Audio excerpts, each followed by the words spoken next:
तो hey guys, welcome back to our channel. तो आज हम करने जाने वाले हैं एनसीईआरटी का क्वेश्चन जो कि है रोटेशन का 7.25। तो ये क्वेश्चन बेसिकली बहुत ही आसान है और बहुत ही कॉन्सेप्चुअल क्वेश्चन है। तो आइए बिना किसी देरी के इस क्वेश्चन को हम स्टार्ट करते हैं। और हाँ दोस्तों, सबसे पहले मैं ये चीज़ बोलना चाहूँगा कि अगर आपने 25 के आगे जैसे 21, 13, 14 ऐसे सारे नहीं देखे इलस्ट्रेशन और आपको अगर एनसीईआरटी के सॉल्यूशन चाहिए तो ज़रूर हमारी सीरीज़ को थोड़ा सा अटेंशन दिए और आप आगे के सारे वीडियोस एक बार ज़रूर जाके देख लीजिए, तो आपके लिए फ़ायदा होगा। तो आइए, और हाँ दोस्तों, अगर आप हमारे चैनल पर नए हो तो दोस्तों एक बार ज़रूर सब्सक्राइब कर देना ऐसे ही नए और मज़ेदार और इंटरेस्टिंग सॉल्यूशंस और इलस्ट्रेशन के वीडियोस के लिए। थैंक यू दोस्तों। तो अभी हम इस क्वेश्चन को पढ़ते हैं और इसको समझते हैं और इसका सॉल्यूशन देते हैं आपको। तो अभी इस क्वेश्चन में क्या बोला गया है, two disc of moment of inertia I1 and I2 about the respective axis. मतलब दो डिस्क है, ये दो डिस्क है, एक का मोमेंट ऑफ इनर्शिया I1 है, एक का मोमेंट ऑफ इनर्शिया I2 है। About the respective axis normal, और ये एक्सिस जो है वो normal to the disc and passing through the centre. मतलब कि ये डिस्क ऐसे है, ठीक है, ये और ये ऐसे, मतलब ये ऐसे ऐसे घूम रहा है और उसका कुछ डायग्राम आप अभी सीख सकते हो। ठीक है, when rotating with angular speed omega 1 and omega 2, मतलब मान लेते ये ओमेगा 1 से घूम रहा है और ये ओमेगा 2 से घूम रहा है। और हाँ दोस्तों, ओमेगा 1 जो है वो ओमेगा 2 के बराबर नहीं है, क्वेश्चन में गिवन है। Okay okay there rotating with angular speed omega 1 omega 2 are brought in contact to face with their respect with their axis of rotation coincidence। मतलब इन दोनों को धीरे धीरे हम ऐसे कांटेक्ट में ला देते हैं तो ये पूरा एक ऐसे एक एक्सिस बन जाता है। तो और बाद में वो मान लो कुछ ओमेगा से घूमने लग गया। तो हमें सबसे पहले क्या निकालना है, what is the angular speed of two disc system. मतलब ये जब दोनों डिस्क सामने आ गई तो हमें उसका एंगुलर वेलोसिटी मतलब ओमेगा निकालना है। और show that kinetic energy of combined system is less than the sum of initial kinetic energy of the two disks। okay, how do you account for this loss in energy। तो आइए पहले तो first part करते हैं, मैं बाद में आपको बी पार्ट एक्सप्लेन करता हूँ।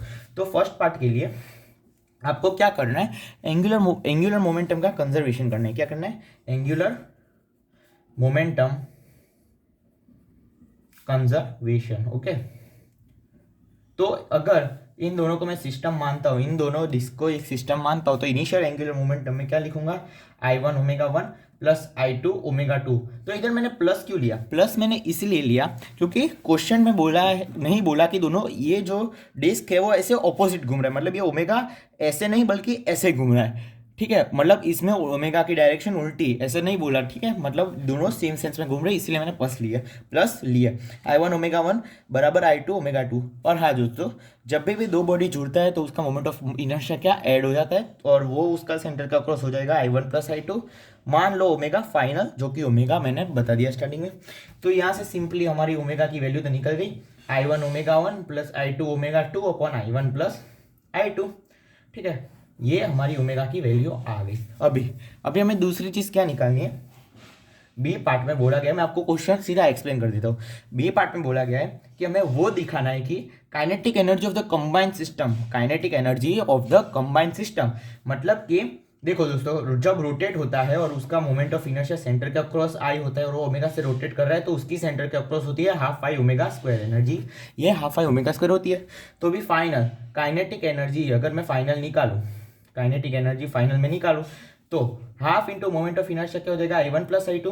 तो दोस्तों यहाँ पे आपको वो बता देता हूँ, I1 प्लस I2 इसलिए मैंने लिया क्योंकि जब दोनों डिस्क जुड़ गई तो मोमेंट ऑफ इनर्शिया ऐड हो गया।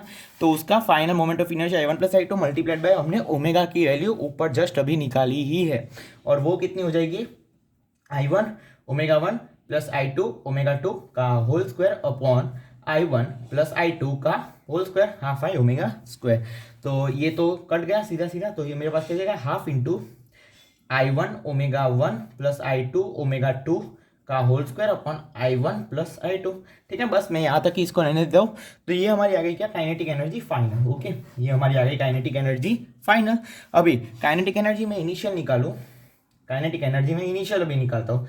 तो इनिशियल तो दोनों का अलग अलग लेके कर लेते हैं, पहले इसके ले लेते हैं, बाद में उसमें इसका ऐड कर देते हैं। ठीक है, तो अभी क्या लिखूंगा मैं, half I1 omega 1 square plus half I2 omega 2 का स्क्वायर, सिंपली यही लिख दूंगा। तो काइनेटिक एनर्जी इनिशियल मेरी इतनी आ गई और फाइनल इतनी आ गई। अभी हमें ये बताना है, हमें ये प्रूफ करना है कि फाइनल जो है वो इनिशियल से कम है, फाइनल वाली काइनेटिक एनर्जी इनिशियल से कम है। तो आप जब दो फाइनल में से इनिशियल को सब्ट्रैक्ट करोगे तो आपका लेस देन जीरो आ जाएगा, मतलब आपको पता चल जाएगा कि ये काइनेटिक एनर्जी फाइनल जो है वो बड़ी है। तो दोस्तों अभी मैं आपको दिखाऊंगा नहीं, क्योंकि ये बहुत बाद में कैलकुलेशन लंबा हो जाएगा, तो आप कैलकुलेशन ये अभी घर पे कर सकते हो, मतलब आप अगर आप जहाँ पे बैठे हो आप उधर बुक में लेके कर सकते हो, ठीक है। तो मैं लिख देता हूँ इधर, kinetic energy final minus kinetic energy initial करोगे तो वो आपका आ जाएगा सीधा सीधा नेगेटिव, ठीक है।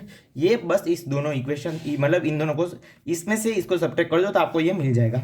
तो अभी बात ये पूछा है, बात इतना तो हमने प्रूव कर दिया, शो कर दिया कि kinetic energy final kinetic initial से कम है, पर अभी हमें वो बताना है कि कम क्यों है। इसमें दूसरे देखो, पहले मान लो मेरे पास पूरा पिज़्ज़ा था, ठीक है, मतलब काइनेटिक पूरा पिज़्ज़ा था।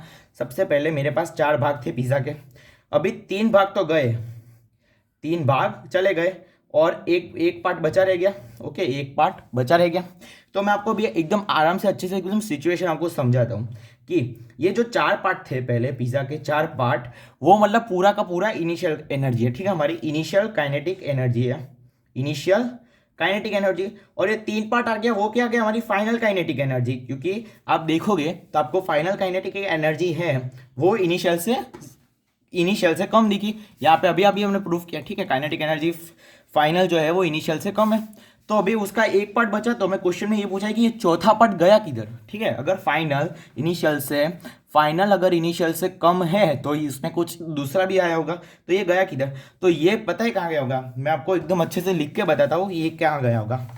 तो ये आपको दिख रहा है, हाँ अभी दिखेगा। The loss of kinetic energy can be attributed, मतलब वो एट्रीब्यूटेड मतलब उसका हाथ हो सकता है, can be attributed to the frictional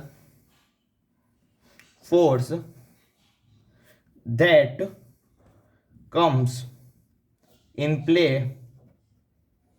when the two disc comes in contact with each other। मतलब कि जब दो डिस्क साथ में, मतलब जब इधर दो डिस्क का मिलन हुआ, मतलब दोनों डिस्क जब मिली तब उसमें कुछ फ्रिक्शनल फोर्स लगाएगा, तो उसकी एनर्जी फ्रिक्शनल फोर्स का जो वर्क होगा, मतलब मतलब उसकी एनर्जी होगी, वही ये चौथा भाग होगा पिज़्ज़ा का। तो उम्मीद करता हूँ मेरा ये आपको एक्सप्लेनेशन समझ में आ गया होगा। अगर आपको मेरा एक्सप्लेनेशन समझ में आ गया और मेरा ये वीडियो अच्छा लगता है तो दोस्तों ज़रूर मेरा इस वीडियो को लाइक कर दो, और चैनल पर नहीं हो तो हमारे चैनल को सब्सक्राइब कर दो। थैंक यू दोस्तों मेरा ये वीडियो देखने के लिए।